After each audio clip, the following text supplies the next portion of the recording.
Hello, Stropes here again. So this weekend I went undefeated at pre-release Friday event at Pink Elephant Games and Cafe in Wichita, Kansas. So if you're ever in the area, great store, fun to play in, plus some really great food. I know some stores you start to get hungry after all that playing. Not a lot of stores have really nice food, their own kitchen. This store does, so great place to check out. But I thought I would run through my list, especially since some people will be playing sealed events later next weekend, and plus some stores are still holding pre-release events next week with the actual release of the game, just to get rid of the rest of their boxes if they didn't spend all of them or use them all up in their events from this weekend. So I'll go through my main list. I've got all of my other options on the side. This particular box was pretty stacked. I think we could have gone in a few different directions. I ended up going with Wedge on yellow 30 health base, but I really think I could have gone into green and paired either green with rose or green with red and played Poe. I just went with Wedge because I thought it would be a tad bit quicker, and in my experience just kind of messing around with some of the cards from this set, I thought the format would be pretty fast, and I thought I should probably just play what would go a little bit quicker, but I think Poe might have been just as quick. In any case, I still went undefeated. Worked out for me either way. Well, I'll go through the main list here, and then I'll kind of go through a side list. I'll put timestamps in the video below, so if you're more interested kind of in the overall pool analysis and how I made the decisions that I did to go with this list, you can skip ahead to that. Other than that, I'll go through the main portion here. So Wedge is a pretty good pilot for this common pilot, so you'll see him plenty enough, but his action is you can use him and then to exhaust him and play a card that has piloting, which is a new keyword from the set, for one less. So he is really great, especially with pilots that cost one, because on turn one, if you drop something like this, what does it say? Phoenix Squadron A-Wing, one of those, and then you have like a one cost pilot. Wedge allows you to attach your pilots right away to those ships. So very, very quick, especially if you have opened very many one cost pilots at all. He flips on 5, which I also think is kind of one of those break points for this set. You get leaders like Vader and Luke, which deploy on 6, and they're really large, and if you can swing in with them, it really closes out the game quick, especially if someone can't do anything. But Wedge coming out on 5 is a kind of another reason I chose him, like him and Poe, who can come out like a little bit quicker. They can put that onboard pressure, and just like having that leader out there that extra turn can often like help quite a bit, because then you've like kind of already pushed that damage out when they're trying to potentially catch up, or at least that's what the goal is. And in most of my matches, I won on the flip turn or immediately kind of like following the flip turn, which is I think where you want to sit if you're running a leader like this. On the flip side, he just gives the vehicle +3/+4, and then his on attack is the same as his exhaust ability. So it does a little bit different. That like you got to kind of pay attention to your ordering of actions a little bit with that, because you don't want to, I don't know, accidentally play something like R2 if you've got R2 after you've attacked with him. But nothing major there. I'll go through what would be the ground units, but most of these are gonna be pilots. We opened 2 rare pilots. We had Neon Nub. I think I'm pronouncing that like Nub. I don't know, something like that. I should know, it's original Star Wars, but piloting 1, so like I talked about with Wedge at first, you get him out for free, and then he also gets a buff for each friendly pilot unit and upgrade. So even if you end up having to play some pilots on the ground or something, he still sees them, he still gets the buff, gives that to his ship, which is fantastic. Luke, also fantastic. He's got piloting 3, which is a fair bit. You can get him out for 2, which is great because that's what he would cost anyway. But his ability, that's why it costs what it does, is if the unit he's on gets defeated, he moves to the ground exhausted. So he sticks around, so that damage is kind of like constantly threatening on your opponents. We'll go through them by cost now, though. Independent Smuggler, just another nice 0 cost card with Wedge. It gives a 2 power bonus because of the raid 1 base. Well, not 2 power, but effectively, like on attack, you're dealing another 2 damage. It's technically only giving the unit +1/+1, but raid 1 is good. Would have run more if I had him. Dagger Squadron Pilot is just, I mean, similar. I mean, but I guess you would technically be running these over the Independent Smuggler because they're just strictly better because they have the permanent power buff, but similar enough cards. They're just the heroic version, which is why it gets the permanent buff. Solist in Spacer is just a free pilot. Right, find a play a little bit of filler in other decks. In Wedge, I think better just because he's basically free, right? So, um, but still filler. You'd run anything that did, like any of these other stuff, like over him, right? But still, I mean, like worth running, I think, because he's basically free. Anakin is an interesting card. He gives the attached unit +2/+3, and then when the unit completes an attack, you can return Anakin to your hand.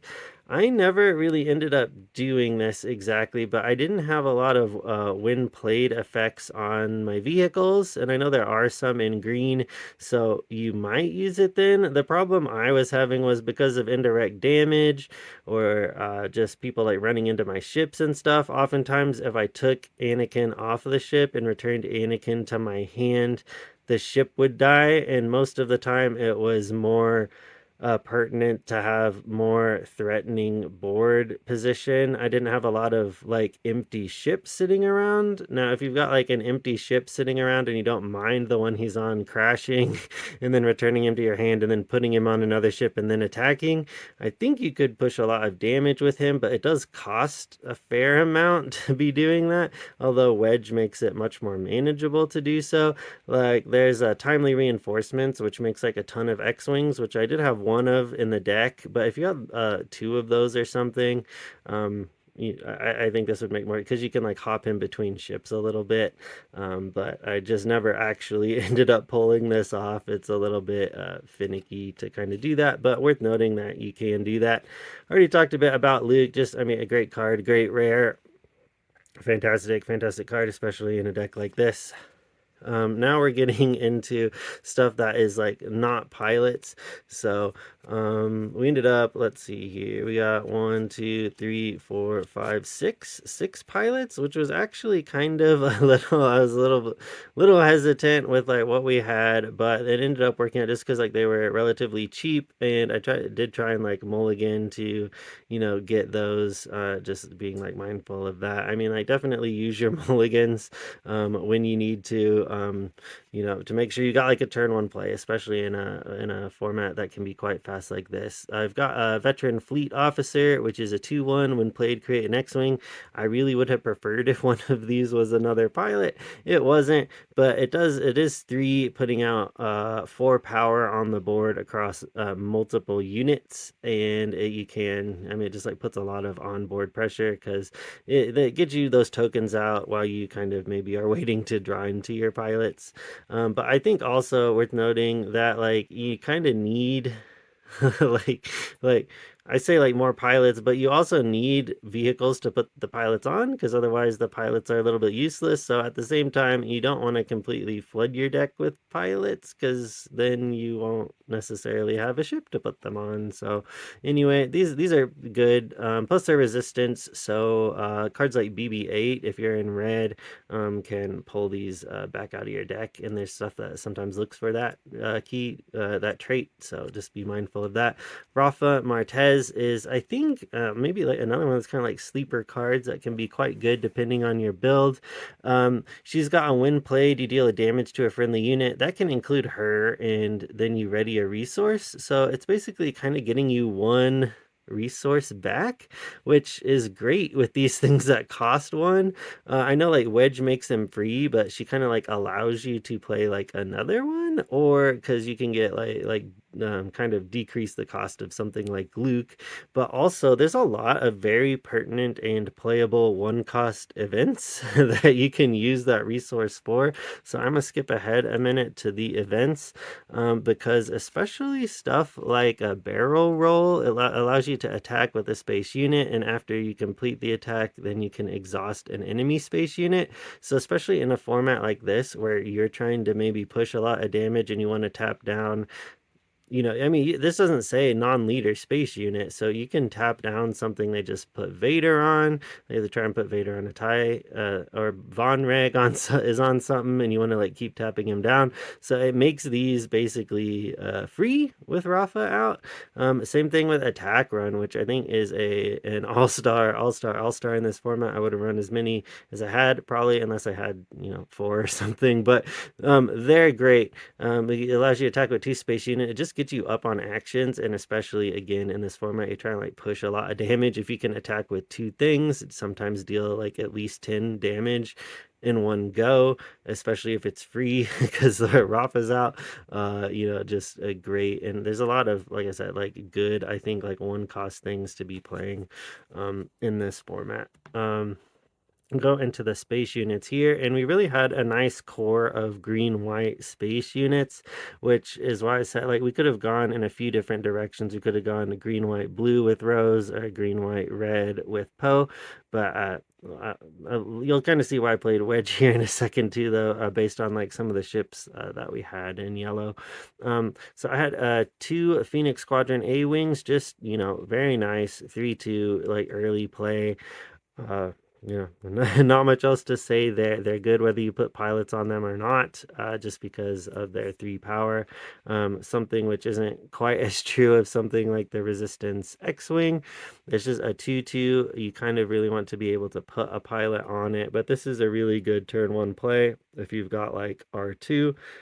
I did not get an R2 in this pool, but with something like Wedge, you're like all of those like one cost pilot, right? Just go on this for free, and then let's say then it becomes a 3-3 plus whatever the pilot would add to it. And like if you get this out plus one of those pilots turn 1, I was usually hitting for 5, maybe 6 sometimes on turn 2. And this is what I mean by the format being kind of fast. If your opponent doesn't have an answer, like they don't have a way to deal with that either through like an ambush card. There's a green 4/1 for 3, and like that can kill pretty much every turn 1 play from your opponent. If they don't have something like that, you just start to snowball, and there's not like a whole lot that they can do. I was playing a Swarming Vulture Droid, which is not ideal, but I only had like 4 2-cost things. Again, I kind of wish that I had a bit more, because I just you want to be able to put something on there, right? Like either put out your own threats or have like 3 cost things that are threatening your opponent's turn 1 plays in this format, so that you can try to snowball or answer their snowball. So really that's just in there to be a kind of free ship to put stuff on, right? Like not free ship, but you know what I mean, like you play this turn 1, play a pilot for free, and then just do that. But I think I resource that probably every game,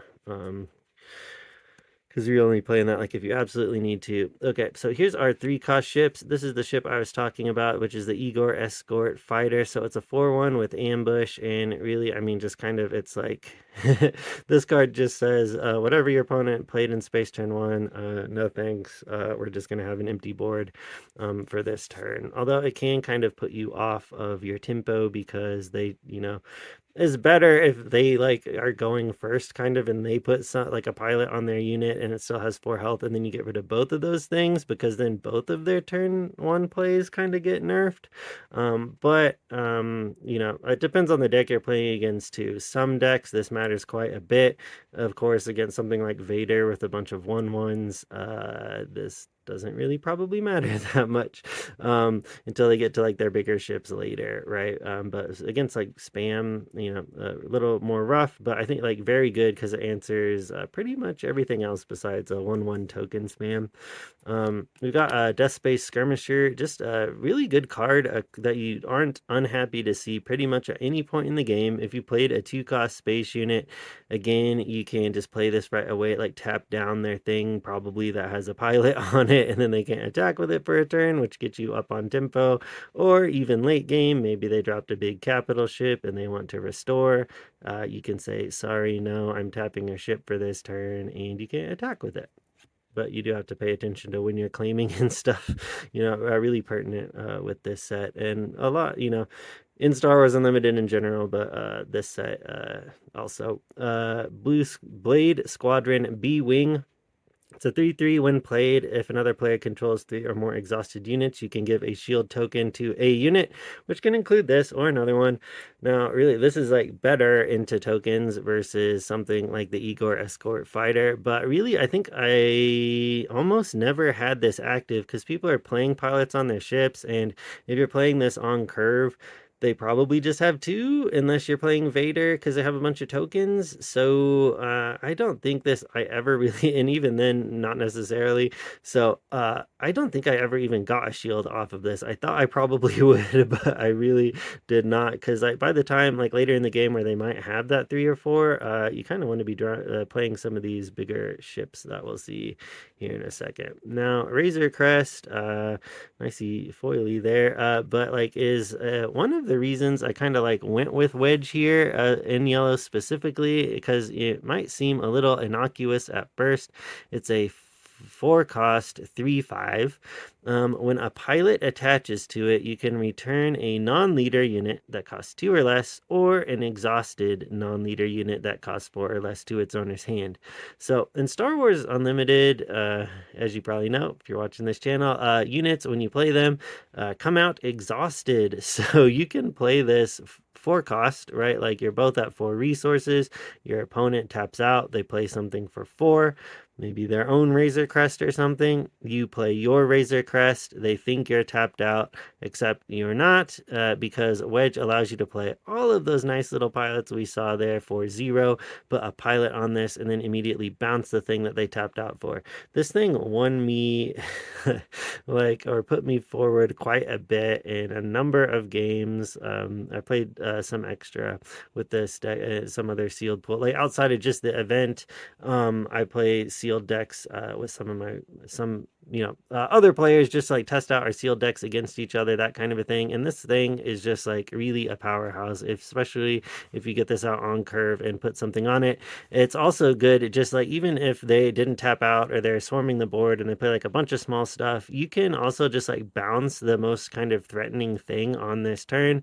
And especially for like a leader that has deploy 5, you can kind of nerf what like Wedge, you can kind of nerf whatever they're going to be trying to deploy on because you can just bounce their kind of like best space unit, and then like especially if they're tapped out, they can't really do anything, which puts them quite off of their play pattern because they can play it again next round, but then it's going to be tapped and then they don't want to deploy their leader to it. So it's just a really, really, really, really, really, really great card. And if I was doing playing Wedge Yellow, I would run as many of these as I could. We got red leader. I think we ended up with 2 red leaders. I was kind of looking for, I think it's like blue 1 or blue leader, blue something. It's from, I think, Rogue One, Battle of Scarif. It's got like you can pay to ambush stuff on the ground. I did not get one of those. I think that's kind of like you get those kind of like keystone card like in each set, right? That kind of like are the pillars of their colors. Red leader is kind of one of those for like green white, but that blue leader, blue 1, blue something is the other one. So I think that's like the one kind of green white card that we were missing. But Red Leader is, I mean, again, very good with Wedge. It's a 3/4. It costs one less for each pilot unit that you've got out or upgrade. So theoretically, if you got like a bunch of pilots out, this could be free even. And when a pilot attaches to it, you create an X-wing. So it's also making the ships for the other pilots. So this card is quite good. We got an Adept Arc. Now, these kind of, I mean, they can come in handy, but I think they're like almost a little overcosted. They're 4 cost, 3/4 with Restore 2, just because, like, at this point in the game, playing like a tapped 3/4 just doesn't really feel great. It's like okay in Wedge because you can just put Wedge on the Adept arc, and then it's also like because of the Restore too, it can kind of like help you establish a nice board presence. If the game is they're starting to kind of creep up on you with some of that damage, help keep a little bit of that off. But also, I mean, like I think I would really prefer like I said, like blue Scarif, blue blue X-wing card, something like that, or even potentially something like this next card here, this Kimogila heavy fighter. It's a 3/4, and when played, you deal 3 indirect damage to a player, but you exhaust each unit damage this way. So, I mean, I really think like in this deck, just because you're trying to push a lot of damage, you're not trying to play kind of control or mid-range really even. Something like this is quite good. This just fits the heavy fighter, really fits what the deck's trying to do, because if they want to put all 3 of this on the base because they don't want to damage their units because it taps them, and then again they're losing all of their board tempo because all of their units are getting tapped. So unless they have like a really high health unit, but usually like a bunch of people are playing like almost full space and they don't have like a ton of health necessarily, and they don't want their space units getting like tapped down. I don't know. I just think like this has worked out quite a bit better than this Adept arc, just because it's pushing more damage. It's like when played, deal 3, so it kind of like immediately has a board impact, even when played, even if you never ever swing with it, versus like this where it just does it. So really, if I had another one of these, I would probably run it over the Adept arc, to be honest. These assault frigates, I think, are another format all-star. 5 cost, 5/5 overwhelm and raid 1. So they're really hitting for 6 overwhelm damage, which is great across, I think, pretty much any deck that runs green in this format. I think you would always be playing these. Um, they're nice things to put your 6 drop leaders on, whether that's Luke to turn them into something that hits for 10, or Vader for something that hits for 11. But Wedge, a little late for this, right? Because you'd be playing this on the same turn you want to deploy Wedge, and it would be exhausted. So you don't really want to put Wedge on this necessarily. You want to put him on something else and then hit. But you can drop this and then set up your next turn for that 6 overwhelm damage. And this, again, it's just like a closer, because by the time you play this, they really should have like 3 health left or so. And you should be able to push quite a bit of damage. Got a Black Squadron Scout Wing, which I think like works better probably like in a Poe deck, because when you play it, put an upgrade on it, which makes sense because it's a resistant Black Squadron X, right? So but when you play an upgrade on it, you can attack with it, and it gets +1/+0 for the attack. So it is a way to yeah, like attack with the unit, like get up on your actions, because like when you play the upgrade, I don't think I ever actually really used this card. Maybe I play like late game, just to have that like keep putting some pressure on maybe one game. But really, I mean, I think your this assault frigates are significantly better. These are probably like if you're running Poe yellow, maybe, but I didn't have another 5 cost ship, and I did want to like, yeah, I think you need to be able to keep dropping some threats right consistently across curve, and so had to have something there. Radiant 7 was a legendary that I opened. So it is a 5/6, and each enemy non-leader unit gets -1, -0 for each damage on it. This deck does not have a ton of indirect damage. This would be even better, again, if we had more stuff like this Kamigola Heavy Fighter, because then they would have maybe quite a lot of damage across a lot of their units. But still, the when played of dealing 5 indirect damage is just good, right? Like, it's an amplified legendary version of what you're getting with this heavy fighter, because it's 5 on play and it's a 5/6. So this is just a closer. Hopefully, like at this point in the game, your opponent does not have like a gigantic board, that they can just like soak up all of that damage. You're just trying to play this, hope that they put like finish out the game and kill them. Hope they have no board, just kill them on play. But also, I think I played this once, but it does help finish, because even like if they put all of that 5 damage across all of their units, you're still going to be hitting them for a 5/6 in space. And it also helps keep, unless they've got a leader like Thrawn on the ground and they're just going to put it all on him and soak it, which can happen. Usually they're putting this on like a lot of their smaller units though, and then you're kind of you're also able to just like swing in with this next turn unless they hit it. And hope, like I said, by the time you're at this point in the game, you are just trying to cross the finish line, and this is just like a good way to kind of help cross the finish line. Although I think I did not have another assault frigate. I think like arguably you might just play the assault frigate because it comes down earlier, and you really kind of don't want to be having to play this at 7. You want the game to be over. But if you're going to be playing something on 7, Radiant 7 is probably the thing to be playing. I'll pull up the rares on the top of this though, just so we can keep in mind what we had. Where is Luke? Did I do something with Luke? We'll just leave. Oh, didn't pick up the whole stack. That's what happened. Okay. Then we'll get into our events. We're not running like a whole lot. I kind of already previewed a fair amount of them when I showed Rafa, just because she helps play some of them. We've got, I think that's her name. Maybe I should like make sure before yeah. Then, so I bought a copy of Salvage. I thought this might come in handy just because a 0 cost replay your unit. So, right, there's a lot of stuff that you might want to replay in here, like just a, maybe someone gets rid of the assault frigate, you can, like get it back out. Same thing with like red leaders. If you got like a pilot in your hand that you can play for free, you might salvage it back. Same thing with like Razor Crest. Being able to like recur something, I thought would probably be pretty good. I don't know. I never got it out in practice because I was always trying to just like play stuff on board. And I think like you opt to play stuff on board. I think this is kind of maybe almost an emergency valve. Like if you don't have something to play, it's like, okay, salvage something that's dead. And I was never actually in that position in any of the games that I was in, but I do think it is a useful card, and you can't get much better than 0. And being able to play your best ship that they've killed just seems quite good to me. I think I would run it even though I never actually ended up using it. Barrel rolls, like I described when earlier, they're just nice, like to get up on tempo.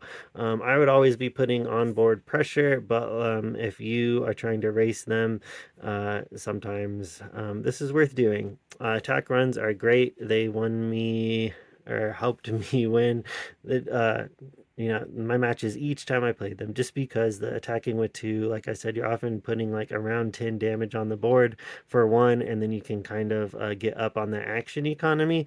And that is super, super, super, super important, because that can mean the difference between like being able to deploy your leader on a unit that they might be trying to kill before you can buff its health. It's just so important, so pertinent, and I think people overlook stuff like this because it's just a 1 cost card. Why would I need to be, you know, it's just a common. It seems like maybe just a kind of trash bulk card, and I mean it probably will be from a monetary standpoint, but in sealed and in draft, this thing is like legendary. I mean, like at least like in its usefulness, really, it is a fantastic, fantastic, fantastic card. Got one focus fire. So this is just like removal. I didn't draw like a whole lot of removal. I'm like an ambush unit and then like some stall with the barrel rolls. But just really because I want to be spending my resources putting damage, putting board pressure, board presence, focus fire. I think I did use this once though, just because like I've got a lot of vehicles. They have pilots on them. They've got a buffed power, and so like often like you've got like 10, 12 power. So I mean like focus fire can take out quite large ships. Maybe they put their Vader in a big ship and you want to get rid of it. The thing is, it does say like it must be in the same arena. So be careful. This isn't like something like overwhelming barrage where they can like if they put Vader in a siege tank and you've only played in space, that's where you're gonna kind of run into problems. So good if they're like got space leaders and they're trying to right like you're kind of fighting over the space lane. A bit of a trap if you think they're gonna put Vader in a tank or something like that. But that is like main deck here. I'll pause here for a second and then we'll go over the rest of the pool and kind of like why we went with the choices that we did. All right, for the sealed pool section, we're just gonna kind of go in order. So I've got like the kind of like heroism yellow. Everyone gets Han in their pre-release, so he was always an option to be running on a green base instead of Wedge. If you were counting or have like an eidetic memory or something like that, we had I think it was 14 odd cost cards, which is kind of what Han is looking for. His action is reveal the top card of your deck, attack with the unit. If the revealed card and that unit have different odd costs, it gets +1/+0 for the attack.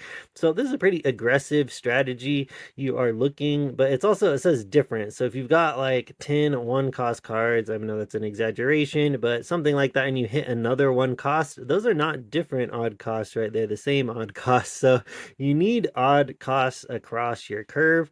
I think we only had like two or three five costs, two or well, maybe it's like three costs and a bunch of like one costs. So like the chances of hitting the threes and the fives were just really not that high. But I think the argument for Han would have been when you deploy him for each friendly unit or upgrade that has an odd cost, you ready a resource. So we've got 14 of those. So like by the time you deploy him on 5, you probably got 3 of them at least. So that means like when you deploy him as the upgrade, you're basically kind of like resetting 3 resources, which does help you put like onboard pressure, and especially if you've got ambush units for 3 like those speeders or other things like that, which we didn't have except that one green cost that one green 4/1.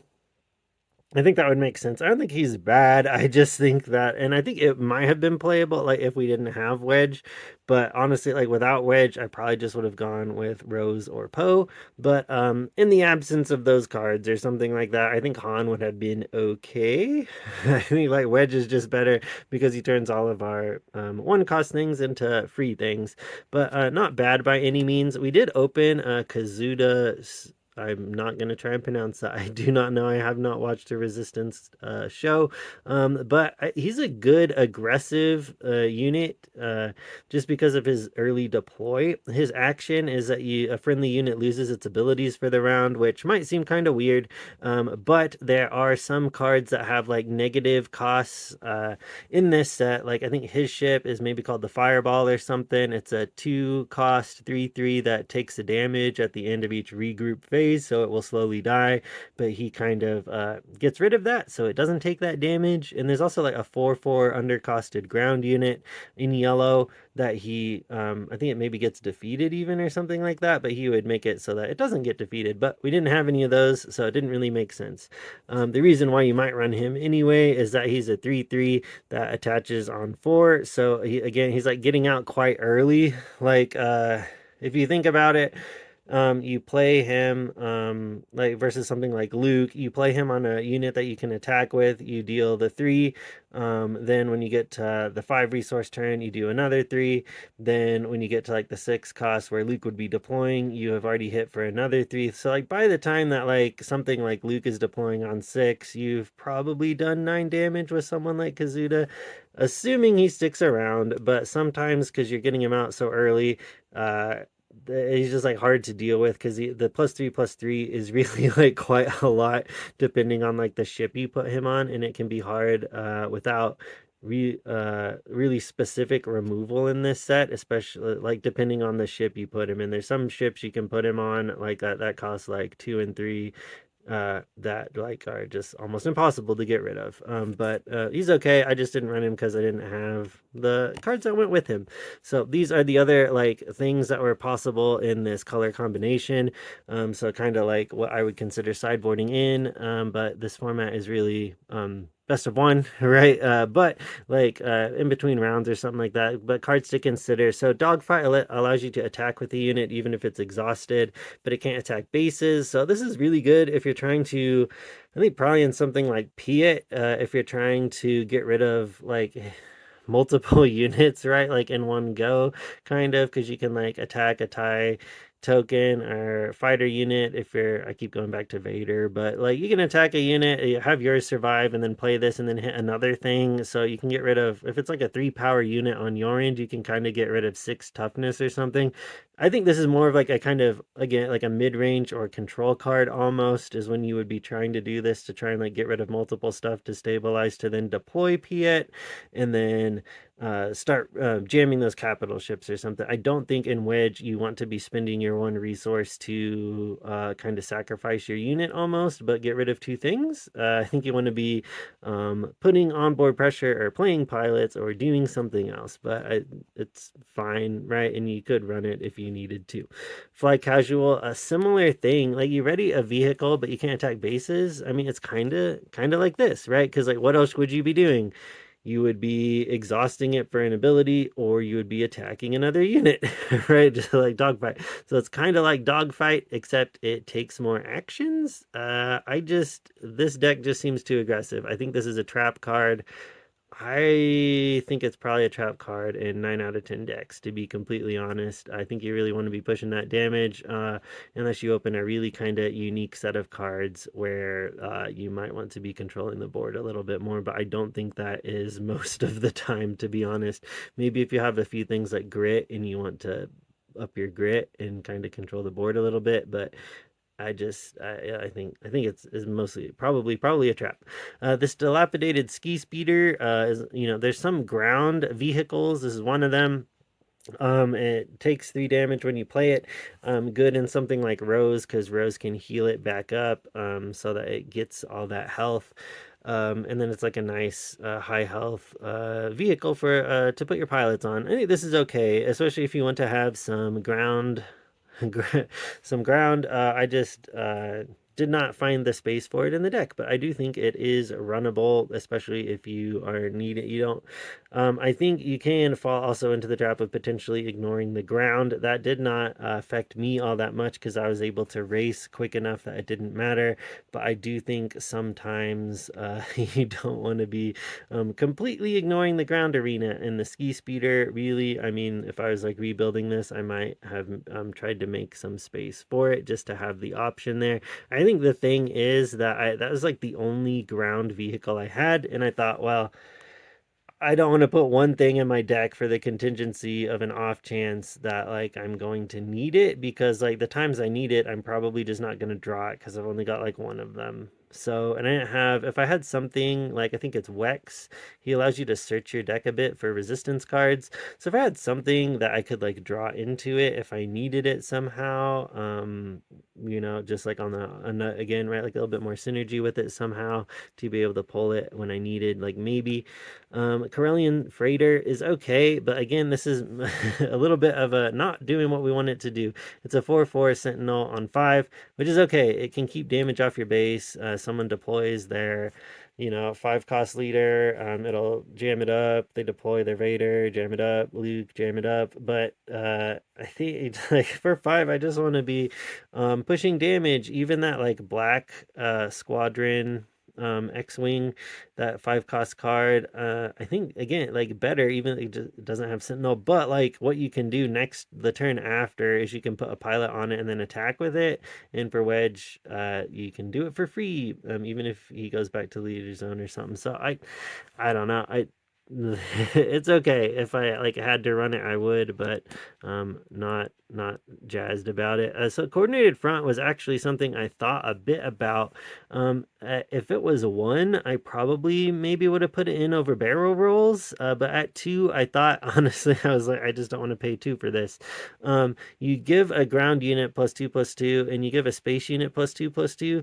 So, and it's just specifically in this build, I complained a bit about like how I opened a bit too many of these veteran fleet officers, but this is really good with veteran fleet officers because you're putting another four power on the board and hopefully on the base. Like if these are out, you're hitting for eight, right? Assuming you can like actually hit the base, because it's buffing both the guy on the ground plus the X-wing in the air. The thing is, I just like I said, I didn't want to pay two for it. Like maybe this would have been. I just thought it was like maybe a trap. I was like, I just don't want this potentially dead card because I don't know that I'm gonna have a ground unit. So I just thought, yeah, probably not. Resupply carrier. I just did not think it was that great. I think it's good in Piet because you can get it on 5, plus if Piet's already out, you can play it on 4, which is also good. But because it costs 6, there's not, I don't even know if there's a leader that deploys on 7, because like that makes sense to me, right? Like you play this on 6, it immediately gets you to 7, then you can play your 7 cost leader. But even stuff like Vader is on 6. I think Asajj, she's also on 6. So it's not like it helps you ramp into any of your leaders at that point, and this is just like outside of that context in this deck, it's just too slow. You don't really want to be running it. There's the Starhawk. So I opened up the legendary in our colors, but these also traps, right? Like I think both of these traps, like if you were used to Shadows of the Galaxy draft or a Spark draft or a Twilight draft even, I mean like you could play something like the Starhawk in those formats probably. uh it was a bit more grindy, like less snowbally. But like in this format, like I don't think I got to 9 ever to even play it, and it does have ambush, so I mean it's okay, but also like the ambush is at 6, and sometimes like if a big leader is on something like Luke or Vader again, this doesn't kill them because they'll have like 10 health, right? So it's like even if you play it, I just don't like the game's also going to be over way before then, especially if they deployed their leader. So these kinds of cards, I mean, they look cool. I just maybe wish they were a bit more playable. This format I think is quite fast. You what like you're in aggression or you're in like yellow and you're bum rushing, and I think like those decks end up kind of being the most successful. I think like maybe Pia if you got all the right cards or something, but I don't know, right? Like I think just going off topic a little bit, but Starhawk I just think is just too much too much. Like in any other set you're like, wow, I opened the color, right? I'm playing these colors and I opened another legendary, right? I have my my Radiant 7, I got this legendary. You're just never gonna play this. You're gonna lose before then, before you can ever play it. So I think that kind of a card is just like I said, a trap in sealed, trap in draft. Guerrilla Soldier. I think these might actually have been playable, especially and if you wanted that ground stuff. They're a 2/3, but they have a win plate of dealing indirect damage, so they synergize with the Radiant 7 and those other indirect damage cards. But if they put the damage on their base, which they probably kind of want to do, because especially if you play this right away, turn 2, like you've claimed initiative, a lot of their ships probably don't have 3 health on them, or whatever unit they played probably doesn't have 3 health. So it's like they have to choose between like even if they put like 2 damage on it and then 1 damage on the base, that's still 1 damage on the base, and then you can ready the Guerrilla Soldier and then attack their base again and deal 2 more. So then you've got like 3, which is really pretty good. Plus, it's putting that damage out onto their stuff. So I think these guys are actually probably sneaky good. I don't know. I wanted to have ships. I was trying to get the balance between the ships, balance between the pilots. I just didn't feel like I had the space for them. Skyway Cloud Car is a ground vehicle, so it's okay to be running. When defeated, you can return a non-leader with 2 or less power to their hand. I really think that's probably never happening. I think you're just probably like booping a TIE Fighter token or something with this. Uh, yeah, I mean, like getting the double trigger if you're in Thrawn yellow, maybe, and then you can get rid of 2 tokens, might be all right. But I just thought this was just a slow, little bit slow. Um, and really, I'd probably be running that like heroic like this just because that ends up more health more health. But like if you're trying to up your ground things again, like if I was rebuilding this deck, I might have tried to consider some ground vehicles. These are vehicles, so they'll still fit versus this, which kind of like is neither vehicle nor pilot. So these I would maybe consider these a bit more than I did when I was drafting. I just kind of went like, I'm just gonna go all space and I'm just gonna bum rush. But I think ground is maybe you don't want to ignore that quite so much. I think that stuff is definitely probably playable, and I shouldn't have dismissed it as quickly as I did when I was building the deck. But worked out for me anyway. We got these torpedo barrage. I think we got 2 of those, right? So we're kind of I mean, like we got some of these kind of like indirect damage cards, which is pertinent when we go over into like Boba, because everybody can use Boba and he likes indirect damage. But I don't like think this is like this is all of our yellow. So I don't think it was like quite enough to like go all in on that. But I mean, these are interesting. I just thought this was probably again a bit slow. Indirect damage, like they can just put all of that into the health of their units or their leader. Maybe they played Rose. Rose has 6 health. You play this, they put all of that on Rose. And especially in a deck like this, where you might not have anything on the ground, you basically paid 3 to do nothing because you've got like no way to ping Rose. If you were in like Luke or something, I think this stuff kind of gets quite a bit better because like if they leave 1 health on stuff, with the indirect damage, Luke can just kill it off if you've attacked with a fighter. So I think like these kind of make more sense if you've got a leader like Luke. But in Wedge and in this deck, I just thought these are probably duds, and you probably just want to be paying a 3-cost ship, even if you're running a kind of more filler ship, maybe like the Skyway Cloud car. We have All Wings Report in, I think, another kind of trap card. Which is maybe pertinent because of the art on there. But it's exhaust up to 2 friendly space units and then create X-Wings. So you're basically paying 1 for 2 X-Wings, except you're also paying 1 to have no damage on the base. So I don't know like in what world you're doing this. And foregoing that base damage just to get out a few more tokens, I think way too slow, like way too slow, unless you have some way of like giving them Sentinel or something while you're doing that. And even then, I just don't know if you want to be doing that. But I just think this card is probably quite like, I mean, like, again, in slower formats, like maybe I could see something like this, but this is too fast to be exhausting your own units for something. Prepare for takeoff is like, again, like, I think another, I keep saying trap cards, but another trap probably. I don't think you want to be paying 2 to look for vehicles to then play another turn. I think if you are playing this or someone else is playing this, something has kind of gone wrong. Like I know you might be including this in your deck, but I think you're doing that because like you just literally don't have anything else to be playing in this slot. um right, like maybe you have like 2 left over at the end of some turn, but really you want to be playing something and having something on board and not just be trying to dig through your deck.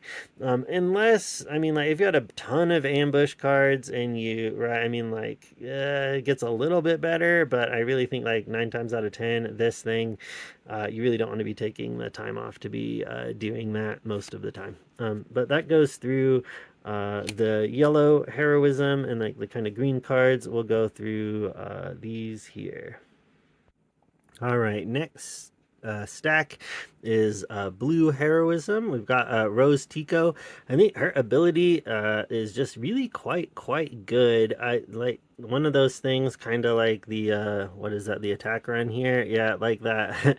That I think people might just like overlook. She's a common leader, so you see her and you think, oh, healing too. I don't really know, but very good in this format. If you're gonna be like if you got like ambush units, she'll heal that damage off of the ambush units, and like keeping all of your units healed up is really like quite a bit. I know it like seems like nothing maybe at first, but it is really good, especially because on her deploy you can heal, and then when you flip her, she's got the same as an on attack, so you can like heal 4 damage off of something. Really, I think good, and she synergizes quite well with a lot of the cards in the set. One of our rares we opened in our foil slot was Admiral Yularen. He's a 1/5. When played, you choose Grit, Restore, Sentinel, or Shielded, and while it's in play, each friendly vehicle gains that keyword. This thing is kind of crazy. He's got 5 health, and he's on the ground, so he's kind of hard to get rid of, unless, you know, if someone's got a tank or something like that, but oftentimes quite hard to get rid of. And I mean, just giving everything Sentinel, especially like if you got, you know, with these other cards, like you're maybe just trying to like hold off while you push the last little bit of damage, he can help you do that. But it's really modal too, like maybe they've put a lot of indirect damage on your stuff, and so all your vehicles have quite a bit of damage on them. Play him, choose Grit, and then like hit them for like way more damage than they thought you were going to. Just a great card. We got Hondo. I put him in this deck, but he is double blue. I do not think you're paying 6 for him. He's a 3/5 shielded, and then on attack you can take control of a non-pilot upgrade. It's just on 6, especially in this format. I keep saying it's fast, but it is fast. You don't want to pay 6 for something that doesn't do anything when it comes out. I like might have gone a little back and forth if it was win played and on attack, but it's not, and I think like you're just gonna play him and then probably die or something, right? Or win, right? So he's like either a win more or a doesn't help you win, right? So I really don't think you're playing him. Stuff like You're All Clear Kid. I talked a little bit earlier about like break points. Like you're either trying to have your own thing on the board and then snowball and go kind of quicker than your opponent, or you're trying to like answer their turn 1 play somehow, either with a card like this one, or a 3-cost card like that has ambush, or you know, can deal damage to it or something like that. There's also like red cards that cost 2 or 3 that can deal damage and kind of deal with their turn 1 play. But I think You're All Clear Kid is a great way to do that. Even if you don't have anything out, you can play this turn 1. Maybe they play something that they're just going to try and suit up, like you're playing against a wedge deck. You kind of get rid of their turn 1 play. This is a really good card. Um, Covering the wing is just like pretty good. It gives you like a space unit, and if you happen to have another unit out, it will give a shield to another unit. So pretty good. You got Paige Tico. She synergizes quite well with Rose, which makes sense because they're sisters, I believe. So but she's a pilot, and the touch unit gains on attack. You give an experience token to the unit and then deal a damage to it. So she'll keep damaging it, keep giving the experience, and then Rose can keep healing it up. They work quite well together. We've also got Hera, a 2-cost pilot, restore 1, +2/+3. Just, I mean, good for the buff, and the restore is good. We got a Silver Angel. When damage is healed from this, you can deal a damage to another space unit. So this is really great for attacking ties. Then you use Row to heal it. Then you ping the tie, and then they can't keep their tokens out, and they can't keep their fighter units out to be making more tokens. So quite good. Also, we've got a Red Squadron X-Wing. When played, it's a 3/4. You deal 2 damage to it and draw a card, except again, it synergizes with Rose. Rose just does that, then she heals the damage off, then it's a 3/4 for 3 that lets you draw a card. So good. We've also got the Dakar, I think, probably Cargo Frigate 6/7, just good on 5. It gets -1/-0 for each damage on it, but you know, still good. 6/7 for 5 is good. Got out the airlock, a good removal, give a unit -5/-5, especially with all that damage kind of going around stacking up on stuff. You can kind of just get rid of something like one of these, right? Because maybe they got like 2 or 3 damage on it. You can go out the airlock, which doesn't really make sense for a ship, but you can send the ship out the airlock and, kill it. These are just kind of like duds, or not dud, but just like filler. Duds is too harsh of a term. Repair is okay. Outer Rim Outlaws, 3/3 shielded,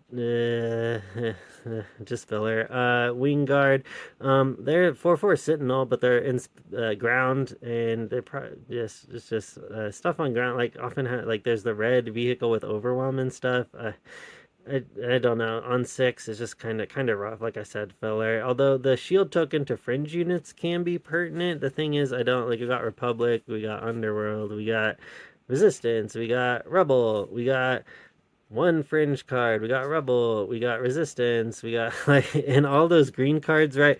I think like you could pair Rose because with the green, right? Like we had like a suite of good green cards in here. You could have gone with Rose and gone like Elarin. We're not playing that though, but you'd have 1, 2, 3, 4, 5, 6, 7, 8, 9, 10, 11 if you had to, right? Like playables, which I mean is like the other half of the deck. Like, and I think this would have, not been a bad deck. I went with Wedge because I thought it was like quicker, and I liked having the top end of the Radiant 7, along with like I said, there's like some blowout plays with stuff like the Razor Crest because of Wedge specifically being able to put a 0 cost pilot on it and then bounce stuff. But outside of like the Razor Crest and this, I mean, we do have pilots, right? So if you're looking for like pilots, that was also why I went with this, is because like we got where they are. We got this as a pilot, that's a pilot, and then like the right. So a chunk of our pilots were yellow. But I mean, like Rose doesn't really care about pilots, and I don't know if you like completely like would need to, right? Like I think this deck, probably like if you switched out these blues for like what we had in the yellow, I think this really honestly like would have been playable and would have been completely viable. I just opted for that because I thought it would be quick and be fun. Next chunk we've got, let's clean that off. Looks like we got something on our mat. Okay. Next is Poe. So talk about fast though. If you want to go fast, Poe could also work. He's got you pay 1 resource, you exhaust him, you flip him, and attach him to a friendly vehicle unit without a pilot, and then he does +2, +1. Note though that it does not make it a leader unit. So I know it says leader unit up there, but the ability down here, I think like if you'll see it on here, right? Like this says attached unit is a leader unit. It gains blah blah blah blah blah. So that Poe does not say that, so he can be removed with any kind of the regular upgrade removal you see in the set. Just worth noting that some people got confused about that because it does say leader unit up there, but if it doesn't say it down here in the kind of like upgrade section, he is not. So I think he, like I said, might have been playable. We'll go through the cards here. I think we got another like 10 or 11 playable reds. We could have gone red, green, and Poe again like might have worked, right? And you're just like paying the 1 to put him onto the ships and stuff. Had a hot shot maneuver. We got another rare in our foil slot. You choose a friendly unit, and then for its on attack abilities, you deal 2 damage to a different enemy unit, and then you attack with it. This is good, I think, with I mean, you need like your ship needs to have the on attack, or your leader does. I think like Luke has the on attack. Poe does not. At least I think like that's actually black 1 maybe. But Poe doesn't have it. He doesn't have an on attack, at least by himself. I think like maybe his legendary or rare ship does, but not by himself. So if you're running Luke, this might make sense, especially if you have a lot of ships that have on attack abilities. Like I think Luke's ship does. So then you're hitting, you know, getting at least 4, maybe like more depending. But anyway, Obviously not in this, because you need to have a lot of on attack abilities. So I talked about being able to, that break point of being able to handle your opponent's first turn play somehow. Shoot down is a great way to do that. A fantastic, great card to be looking out for in red, because it probably just kills whatever your opponent just played. A little bit worse into token strategies, just because you're not able to get deal with both of them, but still pretty good.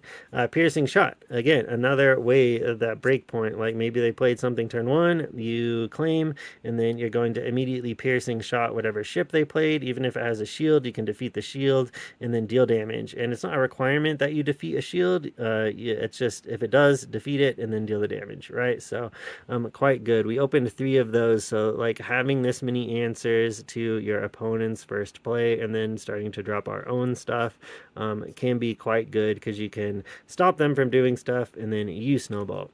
We did open Frisk, a pretty good pilot there. When you play him, you can defeat an upgrade that costs 2 or less. So it doesn't say non-unique or anything like that. So he can knock those pilots off of those ships and make them vulnerable to stuff like piercing shot and hot shot maneuver. We also have 2 determined recruits. So you just, they cost 2, you put them on a ship, 3-1, exactly like how they would be on the ground. So good way to push out early damage. We had the Orbiting K-Wing, which is a Saboteur 4/4, just, playable card there.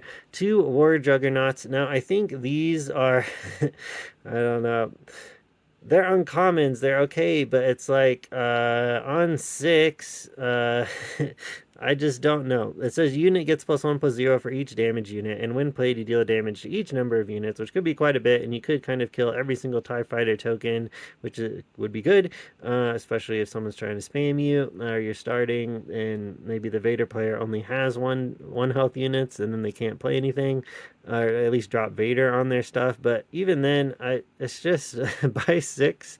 I don't know. This might work in some decks, but I think you got to have like a specific deck for this, and I think that really especially Poe or Wedge or something like that. Like this is just a little bit slow, a little bit slow. You kind of want to be winning before they're not playing some. The thing is, right? Like it doesn't have a great. I mean, like the win played is all right, but like you play this on 6, it's exhausted, and then your opponent, assuming they're like in one of these fast racy decks, you want to play a tapped 3/7 like on 6. Like I don't know, it just seems slow to me. I'm sure some people like have had some success with this, but like I said, I think it needs a specific kind of build to be able to support it, and not every deck, like I said, in other formats this would be like super great. You would put this in like every deck, but I think like in this set, I'm not sure. I really just don't think that you necessarily are. Fight fire with fire is you choose a friendly unit and an enemy unit, and then you deal 3 damage to both of them. This is okay, but I mean, like again, this kind of is almost a non-bow with what you're trying to do with Poe, because you want to put him on a ship, and then you want to be like attacking stuff. And fight fire with fire, like the 3 damage that you would be taking. I mean, like oftentimes can kill the ships he's on, right? Like if you put Poe, let's say you put Poe on where are they at? Like those cheap early ships, right? Like you put him on a Phoenix Squadron A-Wing, you attach him to there, then it becomes a 5/3. You can't play that. You can't play you can't play Fight Fire with Fire, because it's just gonna kill him. So I don't know. I mean, like, if you can reach that kind of threshold number on a lot of your ships where you could, or you got like ships with shields, right? Like this is fantastic. Like you got a lot of blue ships with shields, great. You can kind of like ping, like nothing happens to you. You get rid of their stuff, good. But you need, again, like kind of like these, you need the right build for that. And again, like I think in prior sets, this would maybe just be like, yep, put that in all your decks. But I don't think it is here. Twin laser turret is good if you're like going with an aggressive strategy, because it does give the unit +2/+2, and then on attack you deal a damage to each of up to 2 units. So this is one of those kind of things where, like I was talking about the indirect damage and being able to ping and stuff. So this is another way to do that. Like if you don't have Luke as a leader, but you think you're going to be in yellow with those cards that put out like all that indirect damage, the twin laser turrets, especially if you get like a few of them plus a bunch of indirect damage cards, these are good, because you can just start like picking taking off multiple units. Like they're probably not expecting that. Like, okay, I'll leave one health here, one health there. Then you're like, all right, I'll play this on my fighter, and you maybe don't have anything in the air. You've already attacked with it, and then I'm gonna attack, and I'm gonna like kill a number of your stuff, right? I mean, I think you can really get people with this card. But again, it's another. I put these cards in the end because they're kind of like build arounds. Like you just don't put them in every deck.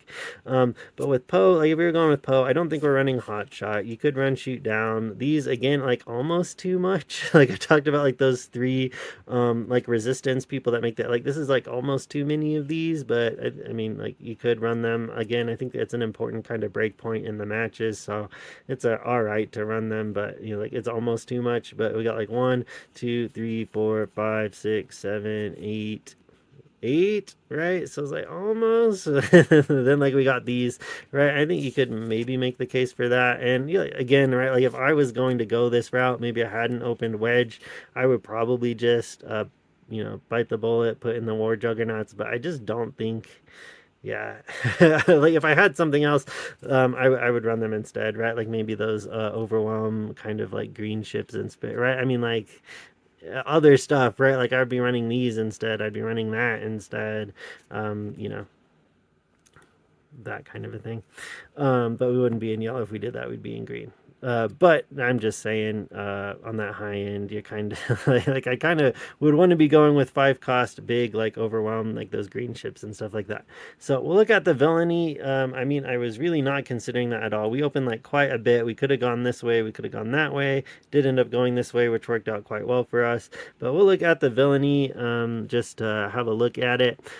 So we opened, I mean, like good. We had a good spread of leaders too. We had Von Reg, we had Ventress, we had Poe, we had Rose, we had Wedge. So I mean, it wasn't like we were kind of pigeonholed into something specific. Asajj, it deploys almost a little late because on 6, I don't know. I think Von Reg, for like kind of like I was talking about with Kazuda, he's kind of like the villainy version of Kazuda. You can kind of bum rush people. He costs 4, he gives +3/+3, especially if you've got his ship. And he puts out more damage than Kazuda because his on attack is you can buff another thing. So I mean, like crazy, crazy fast if you can set this up and talk about like speed and kind of rushing people. I think like can go quite good. Asajj, just a lot of.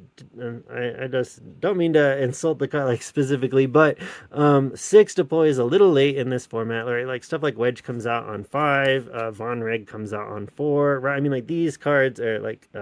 Kazuda, even stuff like Rose comes out a turn earlier.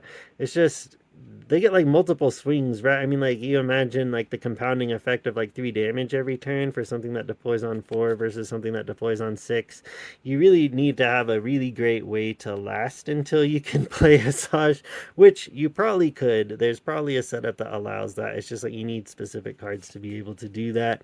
Boba Fett is one of the pre-release leaders who works well with indirect damage. I think a lot of the times indirect damage, again, speaking of traps, you need a lot of moving pieces and working parts to kind of get that all to line up. And I don't think, I think a lot of the time it just doesn't that well unless you get like a kind of crazy specific sealed pool or something that's more consistent. And again, he's deploying on 6 and all right, it's just kind of so like I would probably just be running Von Reg if I had like a lot of vehicles instead of someone like Boba.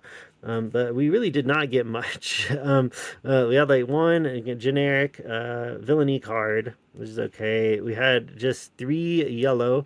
One of them was Boba Fett, the rare.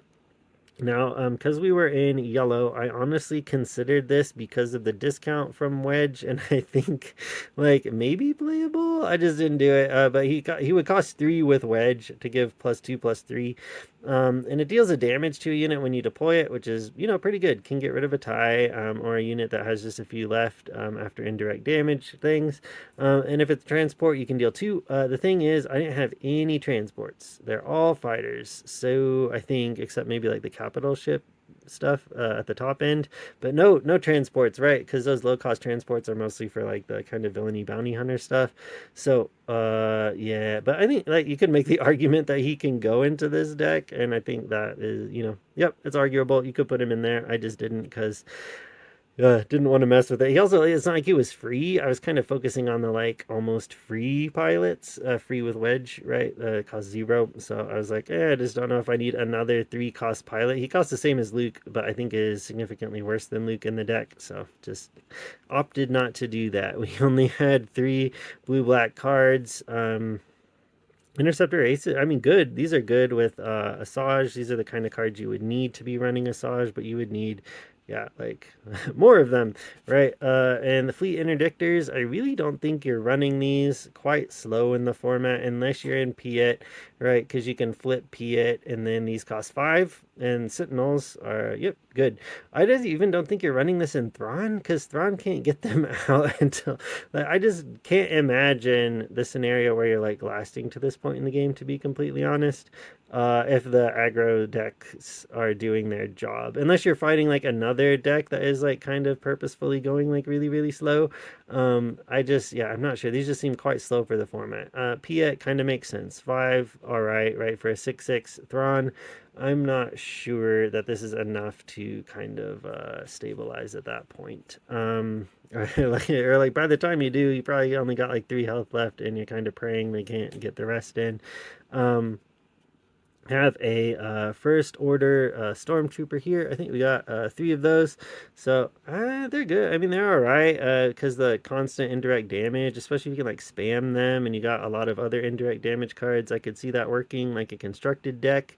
Some constructed decks are kind of doing that and able to pull it off, but again, you need the cards, and we didn't really have the cards to do that. Just like generic 4/3 there, right? And Dingar's pretty good again, but kind of like I was talking about, like Boba, like you could maybe off aspect him and something else, but it right. Like if you're playing Poe, like if we went with Poe, then he costs 4 as a pilot, and then but I don't know if 4 is worth it. It's just like on attack do 2 indirect damage, like maybe because 2 indirect plus the 1 and 2, especially if you had like some kind of generic non-villainous ships, but I really don't think we drew into any of those.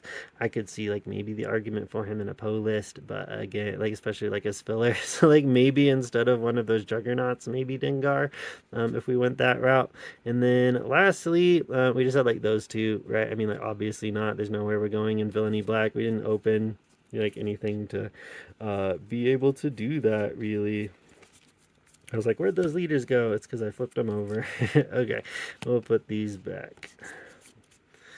All right, let me see. I think we'll flip them back though, just so we got that layout. Same layout that we started with. Okay, so yeah, there we go. So I'd be interested to see if you made it this far. Thank you so much. I hope this helped you out, especially if you're, like new to draft, new to sealed, anything like that. If you have like if you think, man, why didn't you go Poe? Poe would have been so much better, or like Rose. Let me know, like, what would you have run if you had like opened this pool, kind of giving you my thoughts of like why I ran the thing I ran and how it worked out for me. Like I said, I went undefeated at the pre-release event there. If you want any kind of advice or anything like that because you're going to your first event soon, just I'd be happy to help you out, anything like that. Like I said, thank you for watching. If you want any more content like this, I post premiere gameplay every few weeks or so. Sometimes every week. It just depends on my schedule. But I do like event recaps, stuff like this, pack openings, that kind of thing. Twin Suns builds, be on the lookout. I have done traditionally, I've taken the starter decks for sets and then updated them to turn them into Twin Suns builds on a budget, usually $5 or $10. We are going up to 80 cards with this set in Twin Suns, so I might have to up the budget a little bit because the deck size is increasing by a fair amount. But I've already made those decks already, so I just need to record the videos and kind of set those up. But be on the lookout for those. I'm going to make a Twin Suns deck with the new Han Solo. I'll post it because I've already made the deck. And with the new Boba Fett, right? These ones that you got in the pre-release. So if you're excited to run those, be on the lookout for those lists. Might give you a few ideas. Other than that, thank you for watching. Goodbye.